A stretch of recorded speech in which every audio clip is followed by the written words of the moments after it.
Hi friends, എല്ലാ കൂട്ടുകാർക്കും പുതിയൊരു വീഡിയോയിലേക്ക് സ്വാഗതം. ഇന്ന് നമുക്ക് ലാലേട്ടൻ്റെ ഒരു വൈറൽ ഡിസേർട്ട് ഉണ്ടാക്കിയാലോ. അപ്പോൾ വീഡിയോയിലേക്ക് പോകുന്നതിന് മുമ്പ് ഈ ചാനൽ ആദ്യമായിട്ട് ആരെങ്കിലും കാണുന്നുണ്ടെങ്കിൽ ലൈക്ക് ചെയ്യുക, ഷെയർ ചെയ്യുക, സബ്സ്ക്രൈബ് ചെയ്യുക. പിന്നെ തൊട്ടടുത്തുള്ള ബെല്ലൈക്കണിൽ ഓൾ എന്ന ഓപ്ഷൻ എനേബിൾ ചെയ്താൽ മാത്രമേ നമ്മൾ വീഡിയോസ് ഇടുമ്പോൾ ഇതിൻ്റെ നോട്ടിഫിക്കേഷൻ കിട്ടുള്ളൂ. ഇനി നമുക്ക് ഡിസേർട്ട് ഉണ്ടാക്കി തുടങ്ങിയാലോ. ആദ്യം തന്നെ ഒരു പാൻ ചൂടാകുമ്പോൾ അതിലേക്ക് കുറച്ച് നെയ്യ് ഒഴിച്ചു കൊടുക്കാം. ഇനി നമുക്ക് വേണ്ടത് ഏത്തപ്പഴമാണ്. ഞാനിവിടെ 2 ഏത്തപ്പഴമാണ് എടുത്തിരിക്കുന്നത്. അത് ഇതുപോലെ ഇങ്ങനെ സ്ലൈസ് ആയിട്ട് എടുത്തിട്ടുണ്ട്. അത് ഈ നെയ്യിലേക്ക് ഇട്ട് കൊടുത്തിട്ട് നന്നായിട്ട് വഴറ്റിയെടുക്കാം.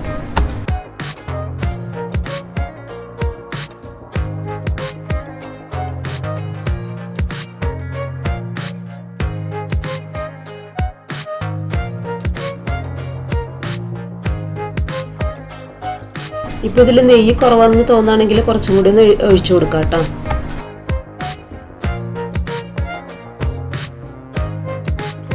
ഇനി ഇതിലേക്ക് നമുക്ക് കുറച്ച് ശർക്കര ഇട്ട് കൊടുക്കാം. അത് ഓരോരുത്തരുടെ മധുരത്തിനനുസരിച്ചിട്ട് ഇട്ട് കൊടുത്താൽ മതി. അതിപ്പോൾ ഞാൻ പ്രത്യേകിച്ച് അളവൊന്നും പറയുന്നില്ല.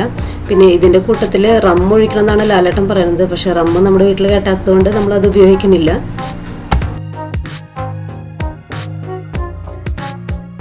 ശർക്കര ഇട്ടിട്ട് നന്നായിട്ട് മിക്സ് ചെയ്തതിന് ശേഷം നമുക്ക് കുറച്ച് തേങ്ങ ഇട്ട് കൊടുക്കാം.